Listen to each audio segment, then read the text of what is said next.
भारत की लोक गाथाओं में है कि सुकरात की शिष्य परंपरा के मनीषी अरस्तु ने अपने शिष्य सिकंदर को भारत से गीता ज्ञानी गुरु लाने का निर्देश दिया था।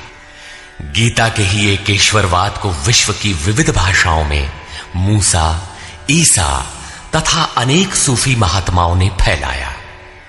भाषांतर होने से ये पृथक पृथक प्रतीत होते हैं, किंतु सिद्धांत गीता के ही है। अतः गीता मानव मात्र का अतर्क्य धर्मशास्त्र है। गीता का आशय यथार्थ गीता के रूप मानव मात्र को एक अमूल्य निधि दी है। गीता के दसियों हजार अनुवादों के बीच दैदीप्यमान इस व्याख्या के आलोक में आप सब परम श्रेय के साधक बने।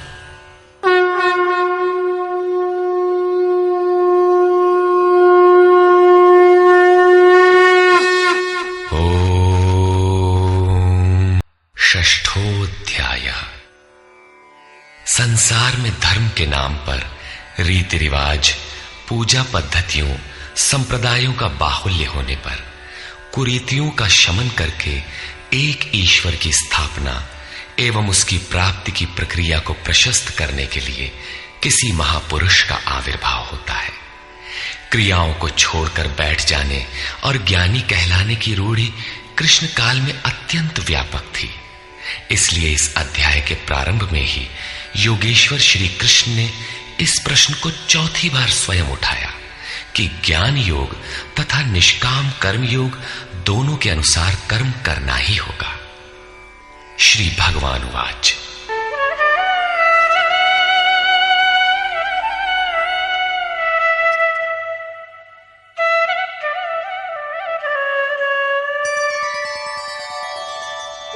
अनाश्रितः कर्मफलम् कार्यं कर्म करोति यः स सन्न्यासी च योगी च न निरग्निर्न चाक्रियः। श्री कृष्ण महाराज बोले, अर्जुन, कर्म फल के आश्रय से रहित होकर अर्थात कर्म करते समय किसी प्रकार की कामना न रखते हुए जो कार्यम कर्म करने योग्य प्रक्रिया विशेष को करता है, वही सन्यासी है, वही योगी है।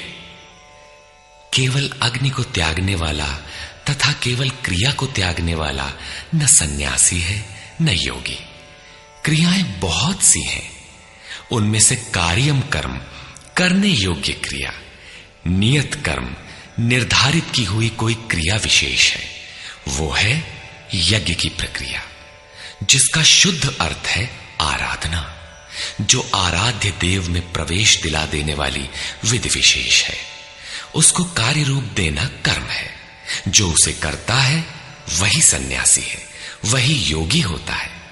केवल अग्नि को त्यागने वाला कि हम अग्नि नहीं छूते, या कर्म त्यागने वाला कि मेरे लिए कर्म है ही नहीं, मैं तो आत्मज्ञानी हूं, केवल ऐसा कहे और कर्म आरंभ ही न करे, करने योग्य क्रिया विशेष न करे, तो वो न सन्यासी है न योगी। इस पर और देखें। यम सन्न्यासमिति प्राहुः योगं तं विद्धि पांडव नह्य सन्न्यस्त संकल्पो योगी भवति कश्चन। अर्जुन, जिसे सन्यास ऐसा कहते हैं उसी को तू योग जान, क्योंकि संकल्पों का त्याग किए बिना कोई भी पुरुष योगी नहीं होता। अर्थात कामनाओं का त्याग दोनों ही मार्गियों के लिए आवश्यक है। तब तो सरल है कि कह दे कि हम संकल्प नहीं करते और हो गए योगी सन्यासी। श्री कृष्ण कहते हैं ऐसा कदापि नहीं है। आरुरुक्षोर्मुनेर्योगं कर्म कारणमुच्यते योगारूढ़स्य तस्यैव शमः कारणमुच्यते।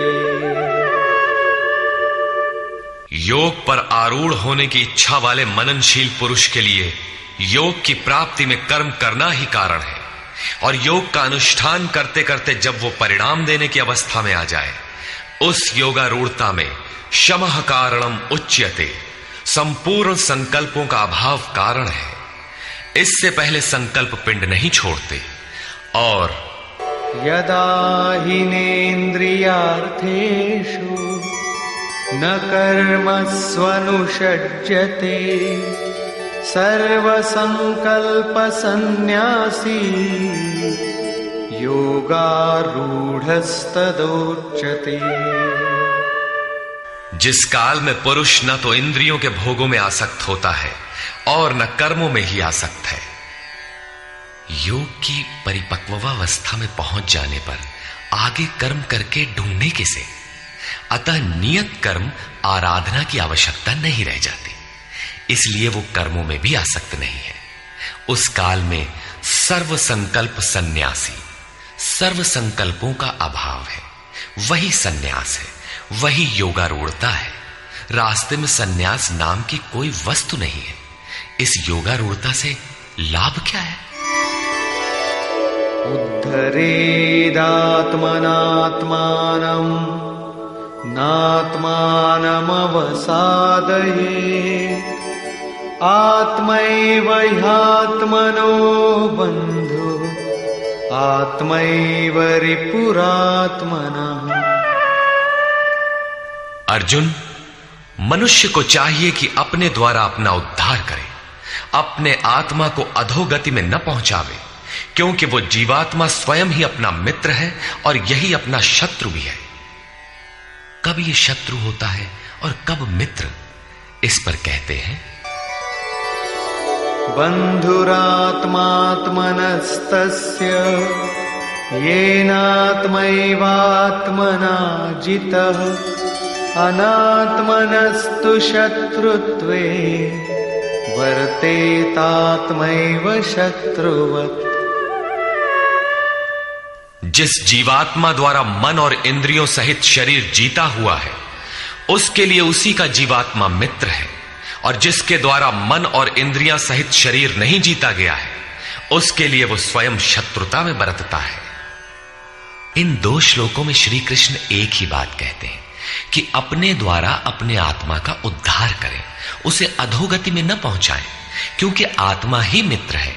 सृष्टि में न दूसरा कोई शत्रु है न मित्र। किस प्रकार? जिसके द्वारा मन सहित इंद्रियां जीती हुई हैं, उसके लिए उसी का आत्मा मित्र बनकर मित्रता में बरतता है, परम कल्याण करने वाला होता है। और जिसके द्वारा मन सहित इंद्रियां नहीं जीती गई हैं, उसके लिए उसी का आत्मा शत्रु बनकर शत्रु में बरतता है, नीच योनियों और यातनाओं की ओर ले जाता है। प्रायः लोग कहते हैं मैं तो आत्मा हूं। गीता में लिखा है, न इसे शस्त्र काट सकता है, न अग्नि जला सकता है, न वायु सुखा सकता है। ये नित्य है, अमृत स्वरूप है, न बदलने वाला है, शाश्वत है, और वो आत्मा मुझ में है ही। वे गीता की इन पंक्तियों पर ध्यान नहीं देते कि आत्मा अधोगति में भी जाता है, आत्मा का उद्धार भी होता है, जिसके लिए कार्यम कर्म करने योग्य प्रक्रिया बताई गई है। अब अनुकूल आत्मा के लक्षण देखें।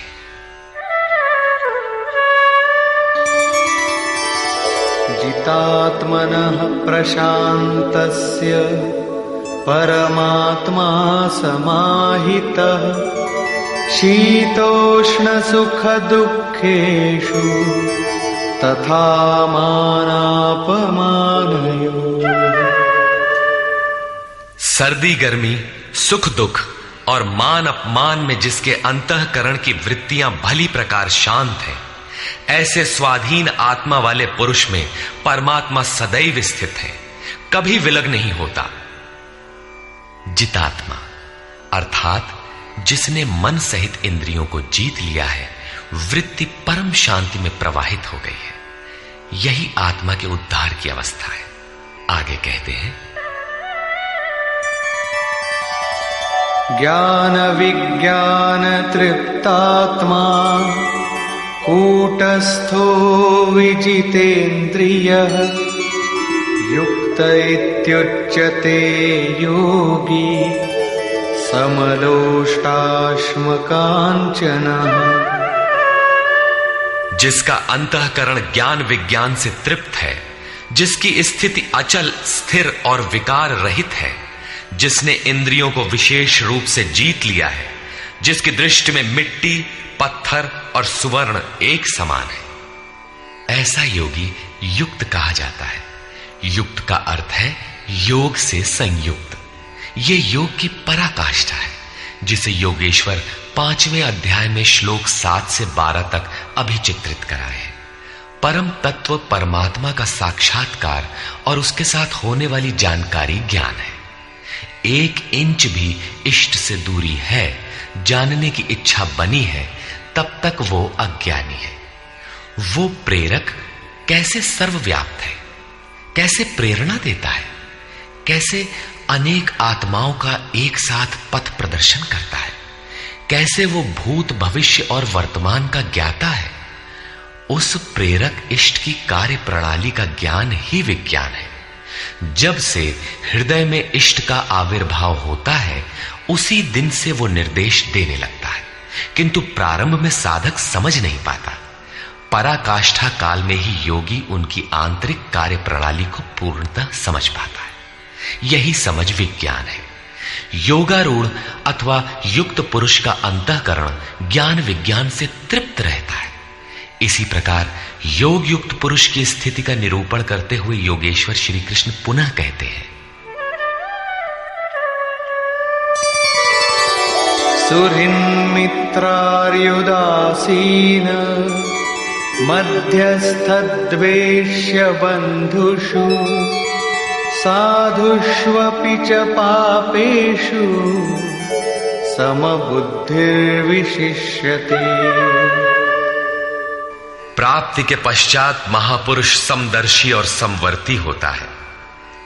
जैसे पिछले श्लोक में उन्होंने बताया कि जो पूर्ण ज्ञाता या पंडित है, वो विद्या विनय संपन्न ब्राह्मण में, चांडाल में, गाय, कुत्ता, हाथी में समान दृष्टि वाला होता है। उसी का पूरक ये श्लोक है। वो हृदय से सहायता करने वाले सहृदय, मित्र, बैरी, उदासीन, द्वेषी, बंधुगणों, धर्मात्मा तथा पापियों में भी समान दृष्टि वाला योग युक्त पुरुष अति श्रेष्ठ है। वो उनके कार्यों पर दृष्टि नहीं डालता, बल्कि उनके भीतर आत्मा के संचार पर ही उसकी दृष्टि पड़ती है। इन सब में वो केवल इतना अंतर देखता है कि कोई कुछ नीचे की सीढ़ी पर खड़ा है तो कोई निर्मलता के समीप, किंतु वो क्षमता सब में है। यहां योग युक्त के लक्षण पुनः दोहराए गए। कोई योग युक्त कैसे बनता है, वो कैसे यज्ञ करता है, यज्ञ स्थली कैसी हो, आसन कैसा हो, उस समय कैसे बैठा जाए, कर्ता के द्वारा पालन किए जाने वाले नियम, आहार विहार, सोने जागने का संयम तथा कर्म पर कैसी चेष्टा हो, इत्यादि बिंदुओं पर योगेश्वर श्री कृष्ण ने अगले 5 श्लोकों में प्रकाश डाला, जिससे आप भी उस यज्ञ को संपन्न कर सके। अध्याय 3 में उन्होंने यज्ञ का नाम लिया और बताया कि यज्ञ की प्रक्रिया ही वो नियत कर्म है। अध्याय 4 में उन्होंने यज्ञ का स्वरूप विस्तार से बताया, जिसमें प्राण का अपान में हवन, अपान का प्राण में हवन, प्राण अपान की गति रोककर मन का निरोध इत्यादि किया जाता है। सब मिलाकर यज्ञ का शुद्ध अर्थ है आराधना, तथा उस आराध्य देव तक की दूरी तय कराने वाली प्रक्रिया, जिस पर 5वें अध्याय में भी कहा। किंतु उसके लिए आसन, भूमि, करने की विधि इत्यादि का चित्रण शेष था। उसी पर योगेश्वर श्री कृष्ण यहां प्रकाश डालते हैं। योगी युञ्जीत सततम् आत्मानं रहसि स्थितः एकाकीयत चित्तात्मा निराशीर परिग्रह। चित्त को जीतने में लगा हुआ योगी मन, इंद्रियों और शरीर को वश में रखकर वासना और संग्रह रहित होकर एकांत स्थान में अकेले ही चित्त को आत्मोपलब्धि कराने वाली योग क्रिया में लगावे। उसके लिए स्थान कैसा हो आसन कैसा रहे? शुचौ देशे प्रतिष्ठाप्य स्थिरमासनमात्मनः नात्युच्छ्रितं नातिनीचं चैलाजिनकुशोत्तरम्। शुद्ध भूमि में कुश, मृगछाल, वस्त्र अथवा इससे उत्तरोत्तर रेशमी ऊनी तख्त कुछ भी बिछाकर अपने आसन को न अति ऊंचा न नीचा स्थिर स्थापित करें। शुद्ध भूमि का तात्पर्य उसके झाड़ने बुहारने सफाई करने से है। जमीन पर कुछ बिछा लेना चाहिए, चाहे मृगछाल हो या चटाई अथवा कोई भी वस्त्र, तख्त, जो भी उपलब्ध हो, कोई एक वस्तु बिछा लेना चाहिए। आसन हिलने डुलने वाला ना हो, न जमीन से बहुत ऊंचा हो और न एकदम नीचा। पूज्य महाराज जी लगभग 5 इंच ऊंचे आसन पर बैठते थे। एक बार भाविकों ने लगभग 1 फीट ऊंचा संगमरमर का एक तख्त मंगा दिया। महाराज जी एक दिन तो बैठे, फिर बोले, नहीं हो, बहुत ऊंचा हो गया, ऊंचे नहीं बैठे के चाही साधु के, अभिमान हो ही जावा करत है, नीचे हूं न बैठे के चाही, हीनता आवत है, अपने से घृणा आवत है। बस उसको उठवाया और जंगल में एक बगीचा था, वहां रखवा दिया। वहां न कभी महाराज जाते थे और न अब ही कोई जाता है। ये था उन महापुरुष का क्रियात्मक शिक्षण।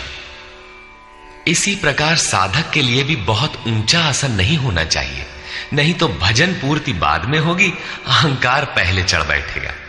इसके पश्चात तत्रैकाग्रं मनः कृत्वा यत चित्तेन्द्रियक्रियः उपविश्यासने युञ्जात् योगमात्मविशुद्धये। उस आसन पर बैठकर ही ध्यान करने का विधान है। मन को एकाग्र करके चित्त और इंद्रियों को, क्रियाओं को वश में रखते हुए अंतःकरण की शुद्धि के लिए योगाभ्यास करें। अब बैठने का तरीका बताते हैं। समंकाय शिरो ग्रीवं धारयन्नचलं स्थिरः संप्रेक्ष्य नासिकाग्रं स्वं दिशश्चानवलोकयन्।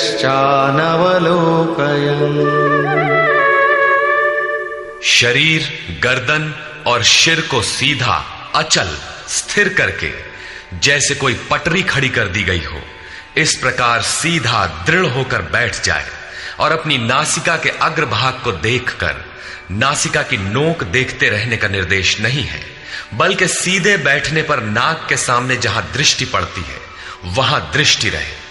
दाहिने बाएं देखते रहने की चंचलता न रहे। अन्य दिशाओं को न देखता हुआ स्थिर होकर बैठे और प्रशांतात्मा विगतभीः ब्रह्मचारि व्रते स्थितः मनः संयम्य मच्चित्तो युक्त आसीत मत्परः। ब्रह्मचर्य व्रत में स्थित होकर। प्रायः लोग कहते हैं कि जननेंद्रिय का संयम ब्रह्मचर्य है, किंतु महापुरुषों की अनुभूति है कि मन से विषयों का स्मरण करके, आंखों से वैसे दृश्य देखकर, त्वचा से स्पर्श कर, कानों से विषयोत्तेजक शब्द सुनकर जननेंद्रिय संयम संभव नहीं है। ब्रह्मचारी का वास्तविक अर्थ है ब्रह्म आचरति स ब्रह्मचारी। ब्रह्म का आचरण है नियत कर्म, यज्ञ की प्रक्रिया, जिसे करने वाले यान्ति ब्रह्म सनातनम, सनातन ब्रह्म में प्रवेश पा जाते हैं। इसे करते समय स्पर्शान कृत्वा बहिर्बाह्यान, बाहर के स्पर्श, मन और सभी इंद्रियों के स्पर्श बाहर ही त्याग कर चित्त को ब्रह्म चिंतन में, श्वास प्रश्वास में ध्यान में लगाना है। मन ब्रह्म में लगा है तो बाह्य स्मरण कौन करे? यदि बाह्य स्मरण होता है तो अभी मन लगा कहां? विकार शरीर पर नहीं, मन की तरंगों में रहता है। मन ब्रह्माचरण में लगा है तो जननेन्द्रिय संयम ही नहीं, सकलेंद्रिय संयम तक स्वाभाविक हो जाता है। अतः ब्रह्म के आचरण में स्थित रहकर भय रहित और अच्छी प्रकार शांत अंतःकरण वाला मन को संयत रखते हुए मुझ में लगे हुए चित्त से युक्त मेरे परायण होकर स्थित हो। ऐसा करने का परिणाम क्या होगा?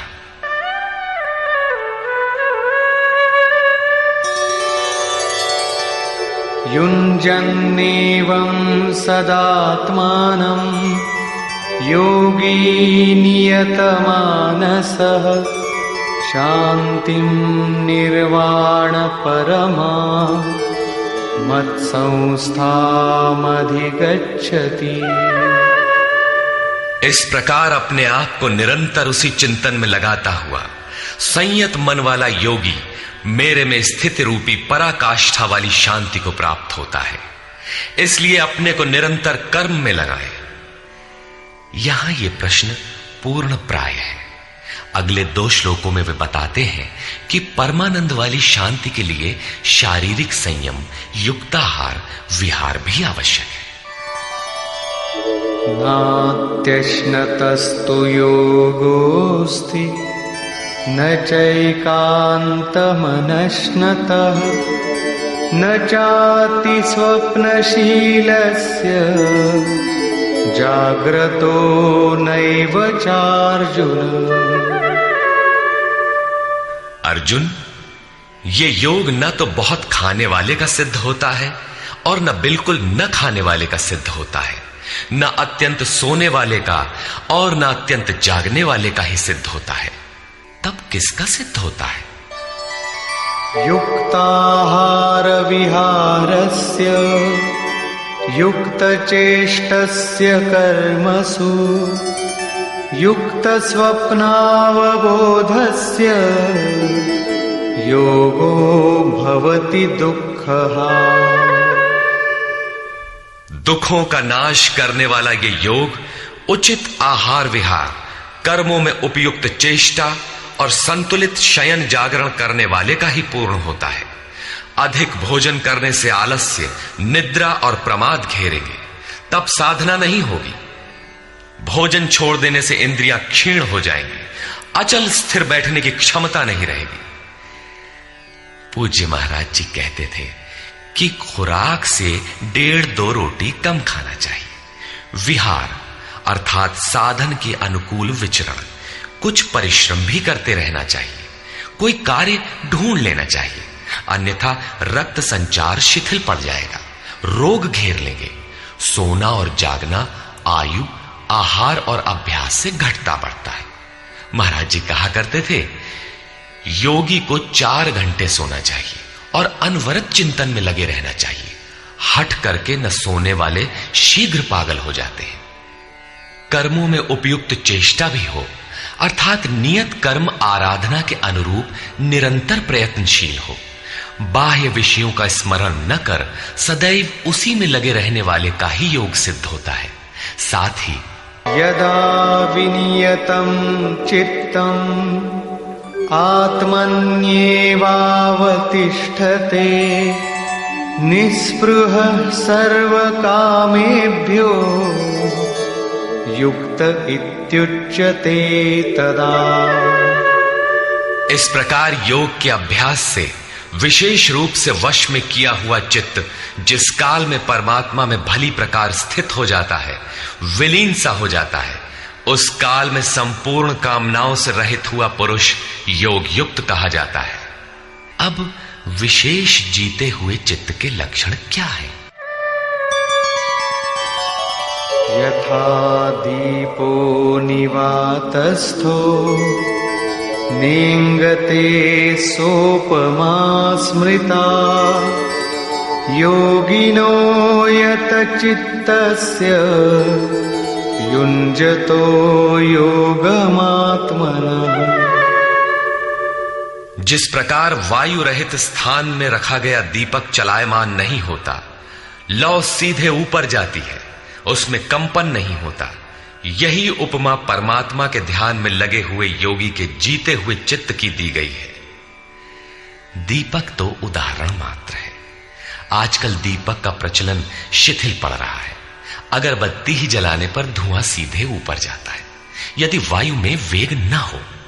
यह योगी के जीते हुए चित्त का एक उदाहरण मात्र है।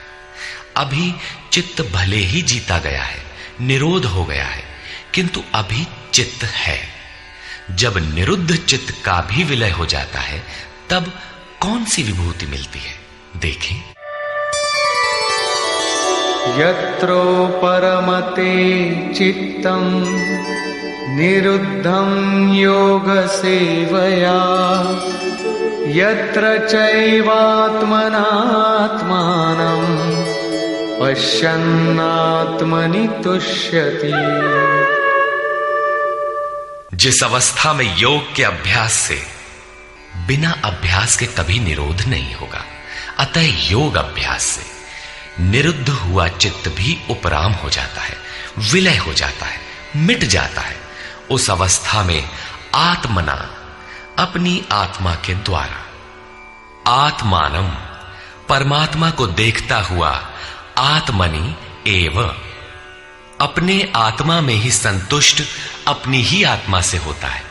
क्योंकि प्राप्ति काल में तो परमात्मा का साक्षात्कार होता है, किंतु दूसरे ही क्षण वो अपने ही आत्मा को उन शाश्वत ईश्वरीय विभूतियों से ओतप्रोत पाता है।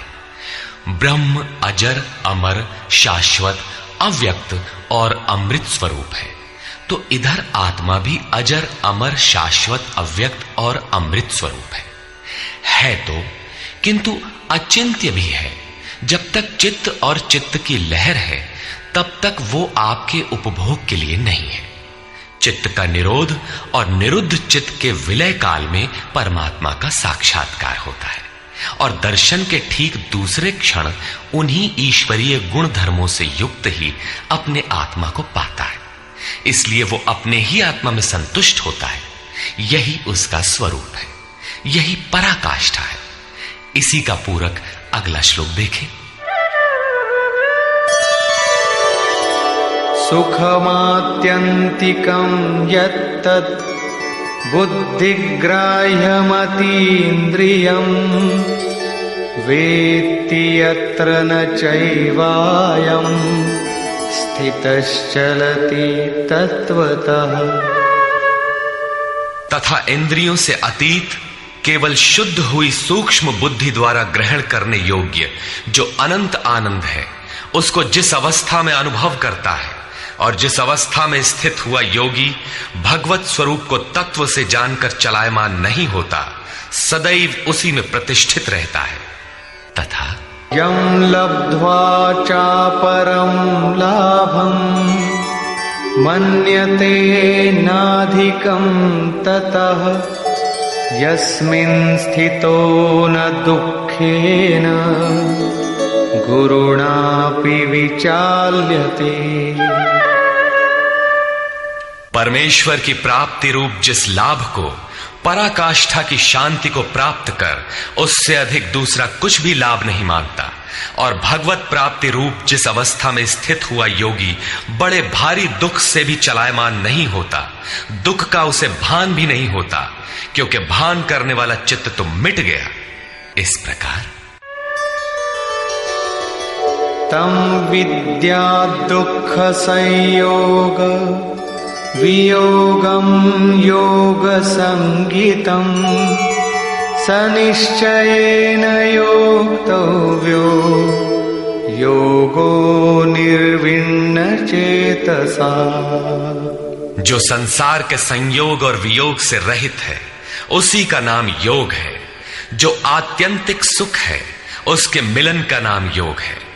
जिसे परम तत्व परमात्मा कहते हैं उसके मिलन का नाम योग है। वो योग न उकताए हुए चित्त से निश्चय पूर्वक करना कर्तव्य है। धैर्य पूर्वक लगा रहने वाला ही योग में सफल होता है।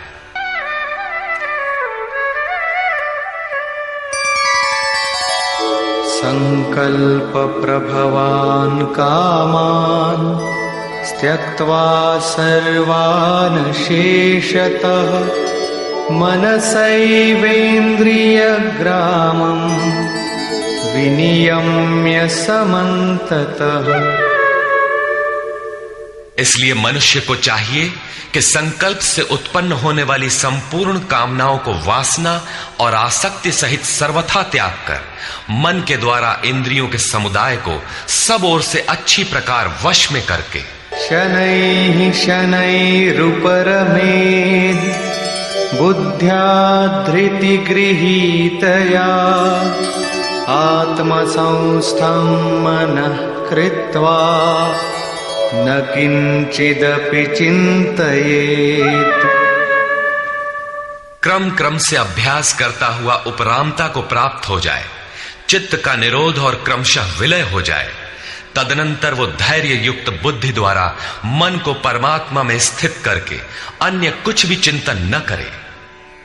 निरंतर लगकर पाने का विधान है, किंतु आरंभ में मन लगता नहीं। इस पर योगेश्वर कहते हैं, यतो यतो निश्चरति मनश्चञ्चलमस्थिरम् ततस्ततो नियम्यैतद् आत्मन्येव वशं नयेत्। ये स्थिर न रहने वाला चंचल मन जिस जिस कारण से सांसारिक पदार्थों में विचरता है, उससे रोक कर बारंबार अंतरात्मा में ही निरोध करे। प्रायः लोग कहते हैं कि मन जहां भी जाता है जाने दो, प्रकृति में ही तो जाएगा, और प्रकृति भी उस ब्रह्म के ही अंतर्गत है। प्रकृति में विचरण करना ब्रह्म के बाहर नहीं है। किंतु श्री कृष्ण के अनुसार यह गलत है। गीता में इन मान्यताओं का किंचित भी स्थान नहीं है। श्री कृष्ण का कथन है कि मन जहां जहां जाए, जिन माध्यम से जाए, उन्हीं माध्यम से रोककर परमात्मा में ही लगावें। मन का निरोध संभव है। इस निरोध का परिणाम क्या होगा? प्रशान्तमनसं येनं योगिनं सुखमुत्तमम् उपैति शान्तरजसं ब्रह्मभूतमकल्मषम्। जिसका मन पूर्ण रूपेण शांत है, जो पाप से रहित है, जिसका रजोगुण शांत हो गया है, ऐसे ब्रह्म से एकीभूत योगी को सर्वोत्तम आनंद प्राप्त होता है, जिससे उत्तम कुछ भी नहीं है।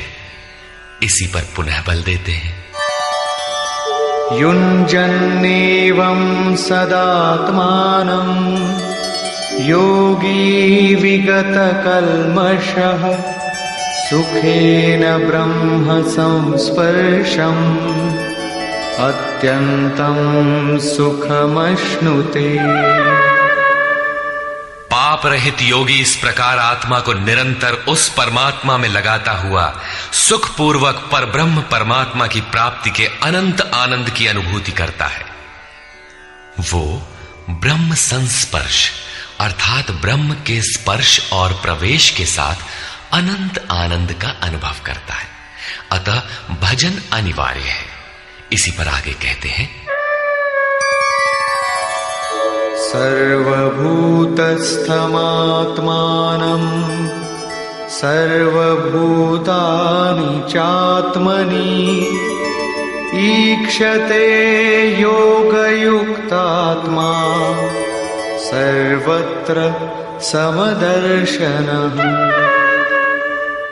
योग के परिणाम से युक्त आत्मा वाला, सब में समभाव से देखने वाला योगी आत्मा को संपूर्ण प्राणियों में व्याप्त देखता है और संपूर्ण भूतों को आत्मा में ही प्रवाहित देखता है। इस प्रकार देखने से लाभ क्या है? यो मां पश्यति सर्वत्र सर्वं च मयि पश्यति तस्याहं न प्रणश्यामि स च मे न प्रणश्यति। जो पुरुष संपूर्ण भूतों में मुझ परमात्मा को देखता है, व्याप्त देखता है और संपूर्ण भूतों को मुझ परमात्मा के ही अंतर्गत देखता है, उसके लिए मैं अदृश्य नहीं होता हूं और वो मेरे लिए अदृश्य नहीं होता। ये प्रेरक का आमने सामने मिलन है, सख्य भाव है, सामीप्य मुक्ति है। सर्वभूतस्थितं यो मां भजत्येकत्वमास्थितः सर्वथा वर्तमानोऽपि स योगी मयि वर्तते। जो पुरुष अनेकता से परे उपर्युक्त एकत्व भाव से मुझ परमात्मा को भजता है, वो योगी सब प्रकार के कार्यों में बरतता हुआ मेरे में ही बरतता है, क्योंकि मुझे छोड़कर उसके लिए कोई बचा भी तो नहीं। उसका तो सब मिट गया, इसलिए वो अब उठता बैठता जो कुछ भी करता है मेरे संकल्प से करता है। आत्मौपम्येन सर्वत्र समं पश्यति योऽर्जुन सुखं वा यदि वा दुःखं स योगी परमो मतः। हे अर्जुन, जो योगी अपने ही समान संपूर्ण भूतों में सम देखता है, अपने जैसा देखता है, सुख और दुख भी सब में समान देखता है, वो योगी जिसका भेदभाव समाप्त हो गया है, परम श्रेष्ठ माना गया है। प्रश्न पूरा हुआ। इस पर अर्जुन ने प्रश्न किया। अर्जुन उवाच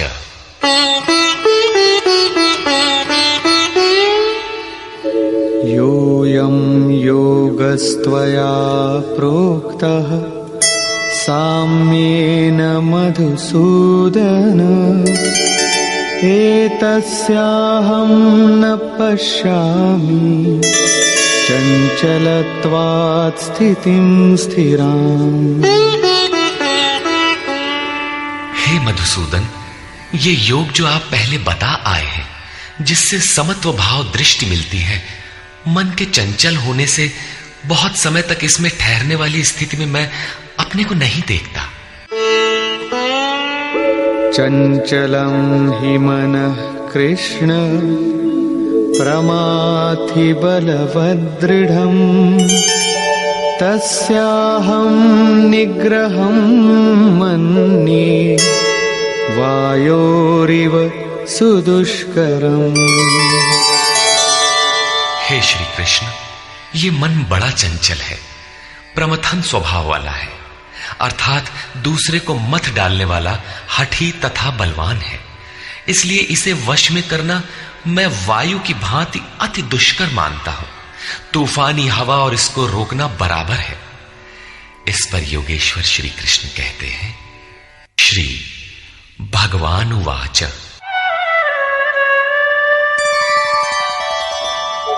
असंशयं महाबाहो मनो दुर्निग्रहं चलम् अभ्यासेन तु कौन्तेय वैराग्येण च गृह्यते। महान कार्य करने के लिए प्रयत्नशील अर्थात महाबाहु अर्जुन, निसंदेह मन चंचल है, बड़ी कठिनाई से वश में होने वाला है, परंतु कौन्तेय यह अभ्यास और वैराग्य के द्वारा वश में होता है। जहां चित्त को लगाना है वहां स्थिर करने के लिए बार बार प्रयत्न का नाम अभ्यास है, तथा देखी सुनी विषय वस्तुओं में, संसार या स्वर्ग आदि के भोगों में राग अर्थात लगाव का त्याग वैराग्य है।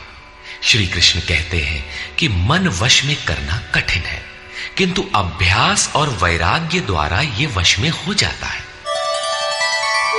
असंयतात्मना योगो दुष्प्राप इति मे मतिः वश्यात्मना तु यतता शक्यो वाप्तुमुपायतः। अर्जुन, मन को वश में न करने वाले पुरुष के लिए योग प्राप्त होना कठिन है, किंतु स्ववश मन वाले प्रयत्नशील पुरुष के लिए योग सहज है। ऐसा मेरा अपना मत है। जितना कठिन तू मान बैठा है उतना कठिन नहीं है, अतः इसे कठिन मानकर छोड़ मत दो। प्रयत्न पूर्वक लगकर योग को प्राप्त कर, क्योंकि मन वश में करने पर ही योग संभव है। इस पर अर्जुन ने प्रश्न किया। अर्जुन उवाच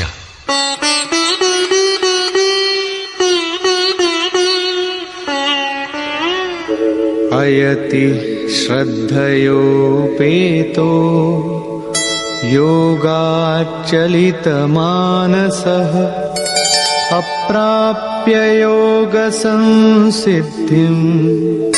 कां गतिं कृष्ण गच्छति। योग करते करते यदि किसी का मन चलायमान हो जाए, यद्यपि अभी योग में उसको श्रद्धा है ही, तो ऐसा पुरुष भगवत सिद्धि को प्राप्त न होकर किस गति को पाता है? कच्चिन्नो भय विभ्रष्टः छिन्नाभ्रमिव नश्यति अप्रतिष्ठो महाबाहो विमूढ़ो ब्रह्मणः पथि। महाबाहु श्री कृष्ण भगवत प्राप्ति के मार्ग से विचलित हुआ वो मोहित पुरुष छिन्न भिन्न बादल की भांति दोनों ओर से नष्ट भ्रष्ट तो नहीं होता। छोटी सी बदली आकाश में छाए तो वो न बरस पाती है, न लौटकर मेघों से ही मिल पाती है, बल्कि हवा के झोंकों से देखते देखते नष्ट प्राय हो जाती है। उसी प्रकार शिथिल प्रयत्न वाला, कुछ काल तक साधन करके स्थगित करने वाला नष्ट तो नहीं हो जाता। वो न आप में प्रवेश कर सका और न भोग ही भोग पाया, उसकी कौन सी गति होती है?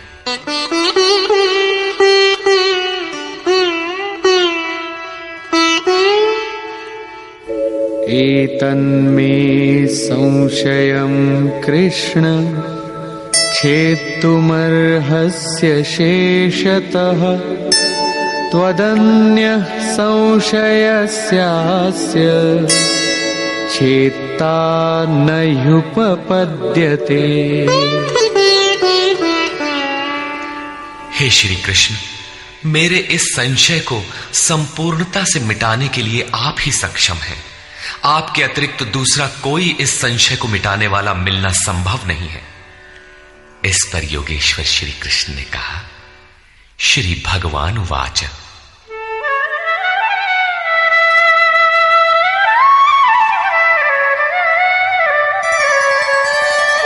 पार्थ नैवेह नामुत्र विनाशस्तस्य विद्यते न हि कल्याणकृत् कश्चिद् दुर्गतिं तात गच्छति।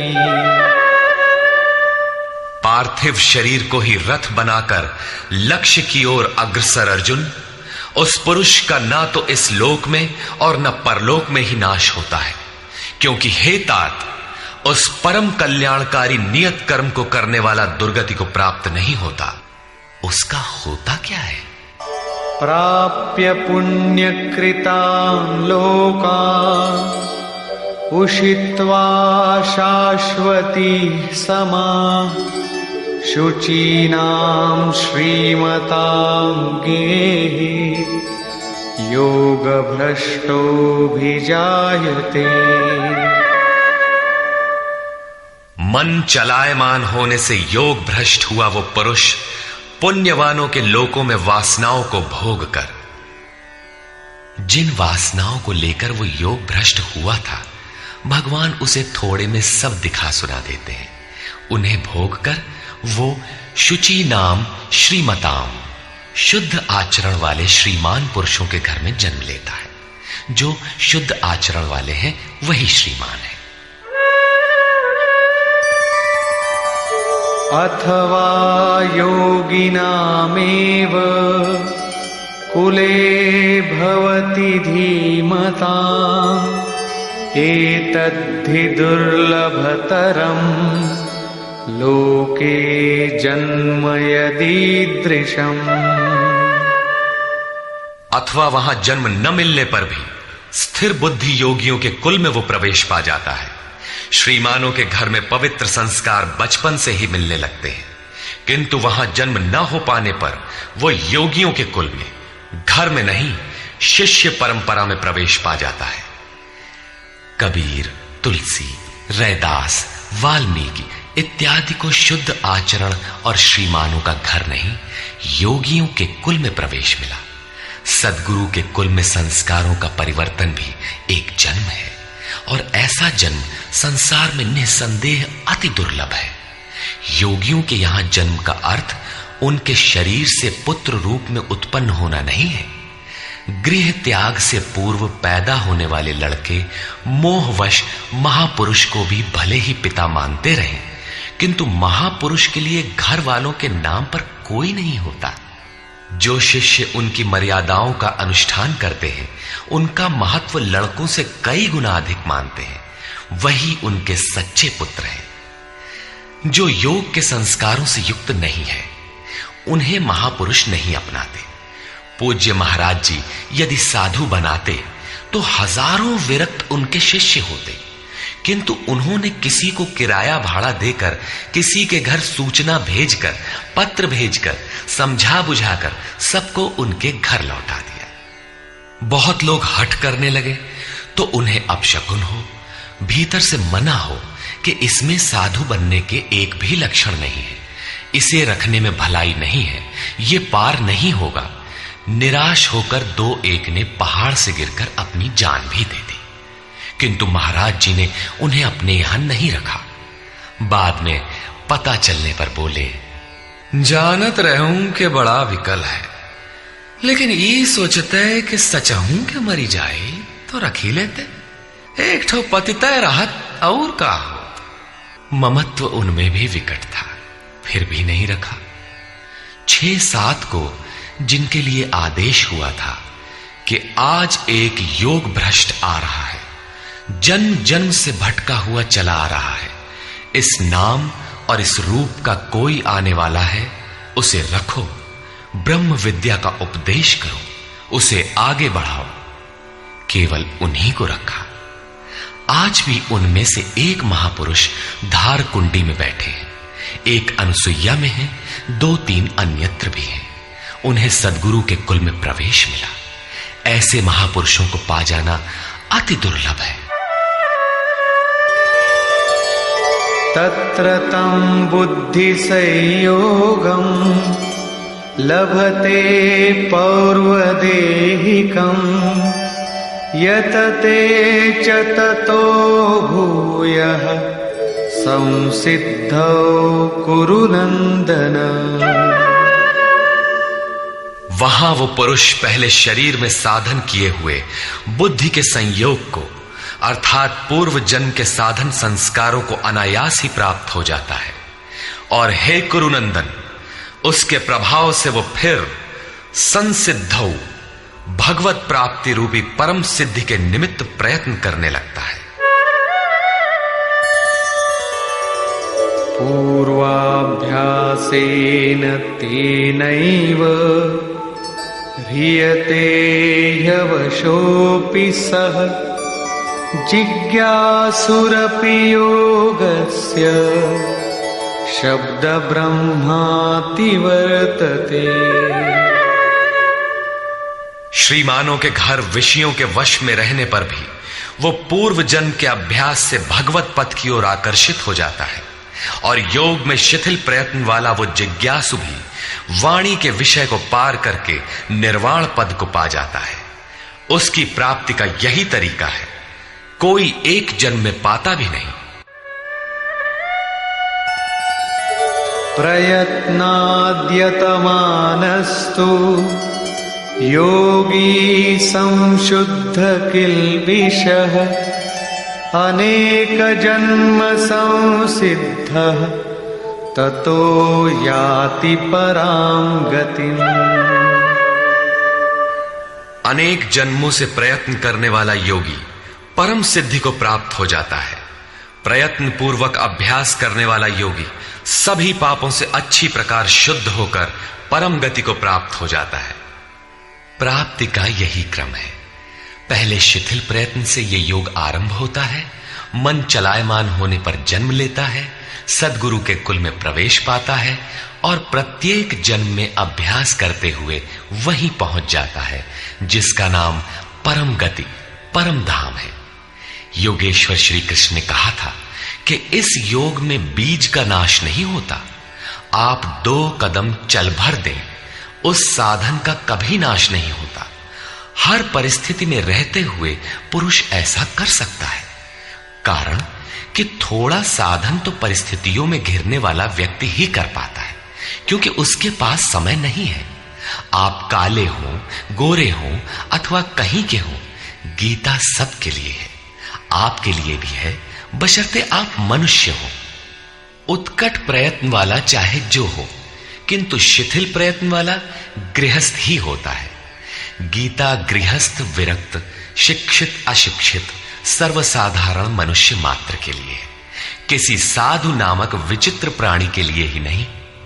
अंत में योगेश्वर श्री कृष्ण निर्णय देते हैं, तपस्विभ्योऽधिको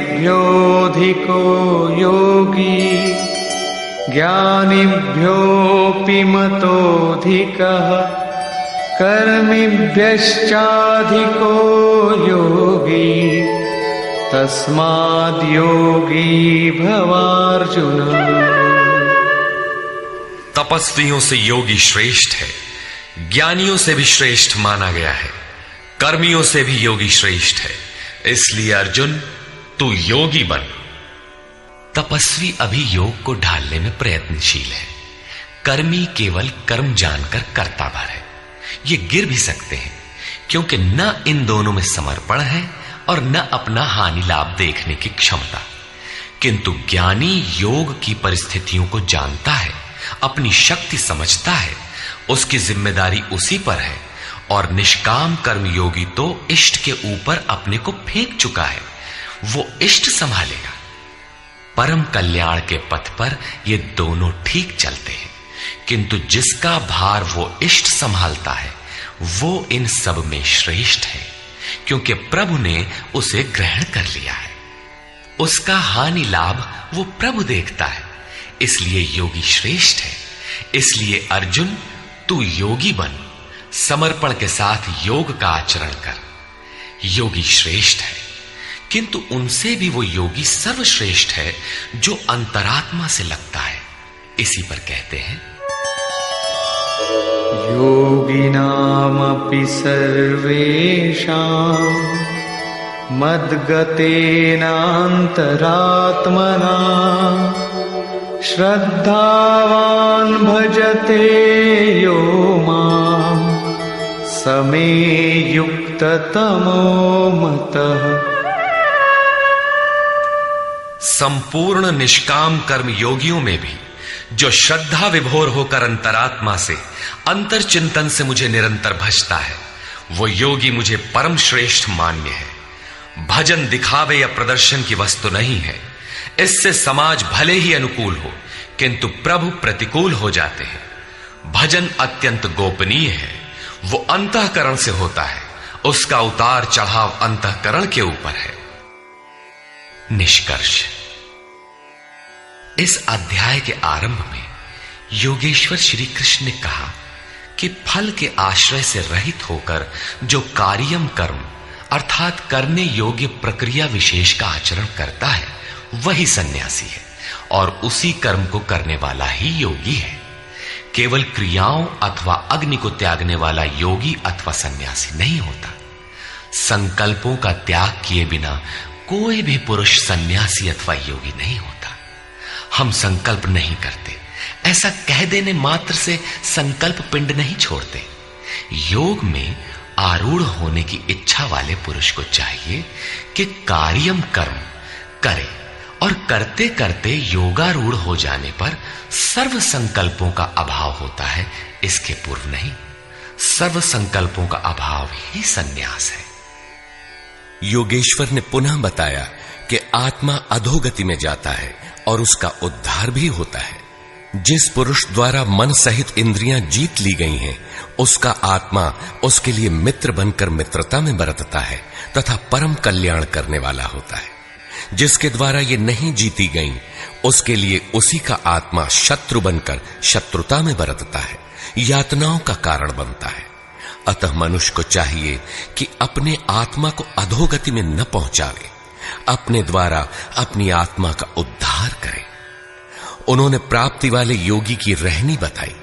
यज्ञ स्थली, बैठने का आसन तथा बैठने के तरीके पर उन्होंने कहा कि स्थान एकांत और स्वच्छ हो, वस्त्र मृग चर्म अथवा कुश की चटाई में से कोई एक आसन हो।